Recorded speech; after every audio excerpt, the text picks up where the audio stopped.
My name is Dee Brewer. I'm the Executive Director of the Downtown Alliance. I want to welcome our friends from the media here. I want to welcome the businesses on 200 South who have been very patient in this process. I want to welcome the Mayor, City Council, UTA officials, other stakeholders who are joining us.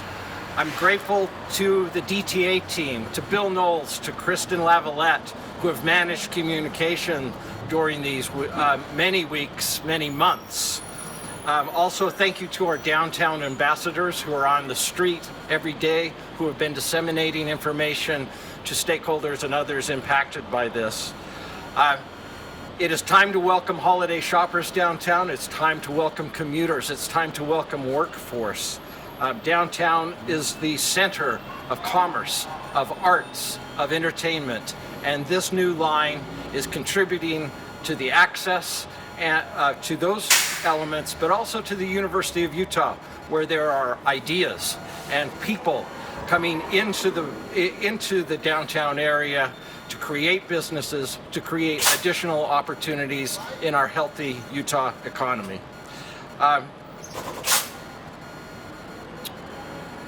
We welcome those holiday shoppers with 220 restaurants and bars and shopping experiences downtown. First up, I want to introduce Mayor Erin Mendenhall. Please join us. Thank you. Good morning, everyone. Have you ever known somebody who had braces, and when they got the braces off, you didn't recognize them? That's kind of what Second South feels like to us. It's been a long time, and we are so happy to be here with you and with all of these partners to celebrate this dramatic transformation of the busiest bus corridor in the state of Utah. The reopening of Second South is a shining example of what city streets can look like, especially in our downtown that has such abundantly wide downtown city streets. Thank you, Brigham Young. Second South has always been a key road in our city. It is, as I said, the busiest street in the state for bus transit. And it's this important connection between Front Runner, downtown, and the University of Utah. It's also a major west-east connector for the city. And it features some of our most iconic establishments like Siegfried's across the street, Capitol Theater, People's Coffee, Lake Effect, Gallivan Plaza, Salt Palace, Vosen's, the Gateway, Walker Center, and of course Beer Bar, and you're going to hear from our friend Duncan Burrell in just a moment from Beer Bar. This is the example of what a city can look like where it thrives with transportation, economy, education, and residential connections. So when I was on the city council and voters voted to support funding our future bond, that was in 2018, Second South quickly became a top priority for us. Since 2022, crews have been working tirelessly to transform this street into one that makes getting around easier than ever. And they've added enhanced crosswalks, a high comfort bike lane, these bike lanes are protected at intersections. They've added the city's first exclusive bus lane to make public transit faster and more reliable, and even the bus stations themselves have been upgraded thanks to our friends at UTA. And you're going to hear from my good friend Carlton Christensen in just a moment. So now Second South is a street where the public can access local businesses and entertainment options easier than ever before. It's a street where a couple can stay at this great hotel and then go see the opera or the ballet and walk there safely. Or a family can take the bus to the planetarium. Or a business person can ride their bike from the residential tower that they live in, maybe even the Astra Tower that's about to open, to their place of business and do so safely. Or a visitor to our city can stroll from their hotel to the Salt Palace or the conference centers around here. And it's all easier and safer than it's ever been before. What we've accomplished here on Second South is part of a larger vision to make downtown a place where you don't always need a car in your life. You can go car light or even without a car altogether. And Second South is a great example of where you can live, work, and play and do that. By investing in projects like this, we're cutting traffic, and we're also helping to improve our air quality.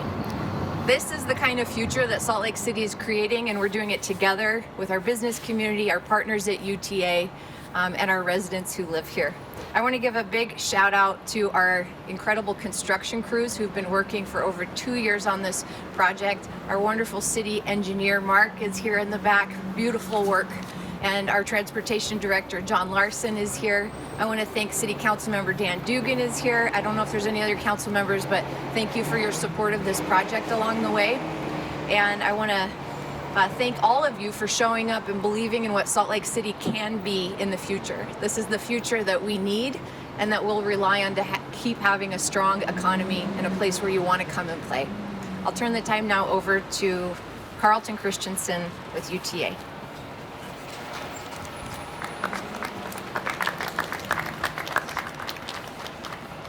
Thanks, Mayor. My name's Carlton Christensen. I'm the chairman of the board for the Utah Transit Authority. We're excited today because this really, literally is the crossroads of our transit system, with light rail going north and south here, and bus going east and west, and connecting on to our front runner a few blocks to the west. This is a critical corridor for us in our transit system. On 200 South, we have 10 bus routes currently going up and down this corridor. That's 34 buses per hour. In our system, a bus by far carries the majority of our passengers, and so it's an important part of our transit solution. Since this is a heavily trafficked corridor, these transit priority lanes provide easy in and out for our buses. The loading platforms you see to my right allow the buses not to have to pull out of the lane, expediting their continued progress once they have passengers on board. In addition to buffering the bike lanes so that the buses don't contradict bicycle riders that are also using the corridor, keeping both parties safer and making it a much more transit-friendly environment. And then the additions of sidewalks and curb additions provide important ADA accessibility provisions. We have found that whenever ADA improvements are made, and we can tell by ramp extensions, the use of our system by those with disabilities increases, and clearly making this a corridor that welcomes all. In addition to the beauty and the other aspects provided here, we have plans over the next few years of adding additional bus service along this corridor, serving not only the downtown area but the university and other points beyond. We look forward. We're grateful to Salt Lake City. They've made a sizable investment in transit, making transit an important part of their transportation system, and it's a pleasure for us to be part of today's event. So thank you.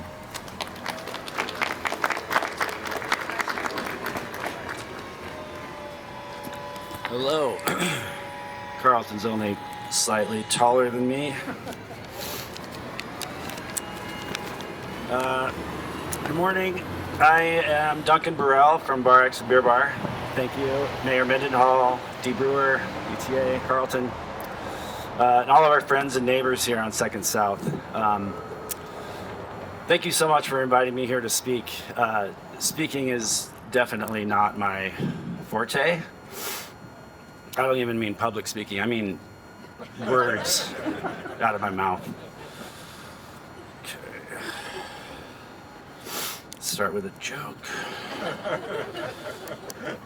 All right. Here goes. I know I speak for many of the businesses here along 2nd South when I say these past couple of years have definitely been challenging. It's been more difficult for some than others, but really no one in the process has had it easy, and that includes City of Salt Lake, Aaron, D, the UTA. So I really appreciate all the outreach and communication that we've received about the whole process along the way. So special thanks to Bill Knowles. I know I saw him earlier, and his team. Really appreciate that. And even when it was bad news, about delays or unexpected changes, it was really good to know that we had open lines of communication the whole time. So all of that has led to this moment, and we at Bar X and Beer Bar couldn't be happier that the project is done. We cannot wait for the future and for the continued growth around what we feel, anyway, is the heart of downtown, 2nd and 2nd. Also, Astra Tower is here, and can't wait to watch Edison being built just right down the block from us. So that's exciting. One of the unique aspects of Salt Lake City that I've noticed more and more these days is the idea of a rising tide lifts all boats. And that's meant a great deal to us to feel like we're more of a community than competitors. We're planning to be here on 2nd South for a long time to come.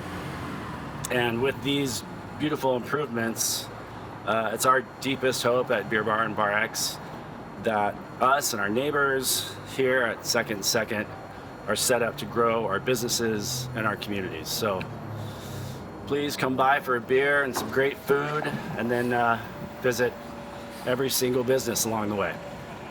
All right, thank you. Thank you, Duncan and Carlton, Mayor Mendenhall. We're available they are available to answer any questions that you have.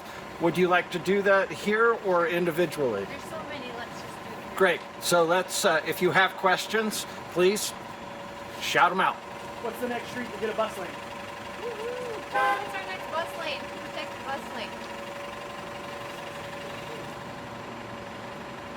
John's shaking his head. In which direction? Yes or no? Carlton? I will say that needing a specific corridor for bus isn't always critical. What we've done in working with our transportation partners, including the city and UDOT, is we've used special technology within the buses hooked to the traffic control systems. And so that has helped us keep our buses online without having to reserve an entire lane. I think one of the unique things that you find with the 2nd South Corridor, because of the frequency of the buses, some coming as often as 7 minutes, we've seen them even more frequently, then having that dedicated lane is important. But that's one reason we've put all those buses on this particular corridor to expedite that process. So currently no plans to replicate elsewhere? I'm not aware of any currently, unless somebody tells me. Will do. Yeah, we'll double check that though. Have you had any issues with people, driving or parking in the lane since it's open? Yeah, I mean, bus drivers always face that. They're the beauty of a bus is you can go around things. You can't do that in a light rail vehicle. So they're used to that, but I would say this by far is a much more improved circumstance. The bus stops that you see here allow easier access for the passengers. We have longer canopies along this corridor than we have anywhere else, which just speaks to the number of riders that you'll see in this corridor. Do you have a number of how many riders are? I know you have 2 to 5, those rides. Do you have any numbers in that regard? You mean total passengers? Yeah, we're coming through this corridor. I don't know that I know that number, but I can see if I can find that out. I will say that over last year, our ridership is up 16%. Our bus ridership is basically at our pre-pandemic level. Again, most of our riders in our system ride a bus. Is there anything like Free Fare February planned to help people get themselves acquainted with this? We don't have anything immediately planned, but we're always anxious to work with our partners.